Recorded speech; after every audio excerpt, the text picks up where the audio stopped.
Customer যখন আমাকে এই ছবিটা পাঠালো, জাস্ট কিছু বলার নেই। মনে হয় আমার থেকে লাইফে এর থেকে আর কিছু কষ্টের আমার সাথে হয়নি। বিকজ কাস্টমারকে আমি এরকম একটা কেক দিয়েছিলাম এবং সে কেকটা নিয়ে যাওয়ার পরে কিছুক্ষণ, জাস্ট 5 মিনিটের মধ্যে আমাকে এই ফটোটা পাঠায় যে সে এরকম অবস্থা করে ফেলে। তো যেহেতু কাস্টমার আমার কাছ থেকে কেকটা নিয়েছে, তো আমি কি করব ভাবলাম। তো আমি ভাবলাম যে ঠিক আছে, কেকটা যেহেতু সে আমার উপর বিশ্বাস করে নিয়েছে, তো আমি ভাবলাম যে ঠিক আছে, আমি আবারও তাকে সেম আবার আগের মতো বানিয়ে দেবো এবং আনতে বলি কেকটা আমার কাছে।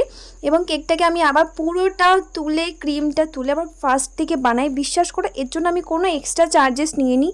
আমি সেম ওই চার্জেসের মধ্যে আবারও কেকটা আগের মতো বানিয়ে দিয়েছিলাম।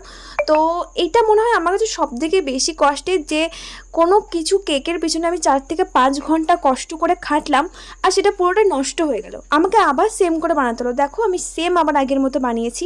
তো এটা মনে হয় আমার কাছে সবথেকে কষ্টের। তোমরা জানাও যে তোমাদের কাছে কি এটা, এই ভিডিওটা কেমন লাগলো।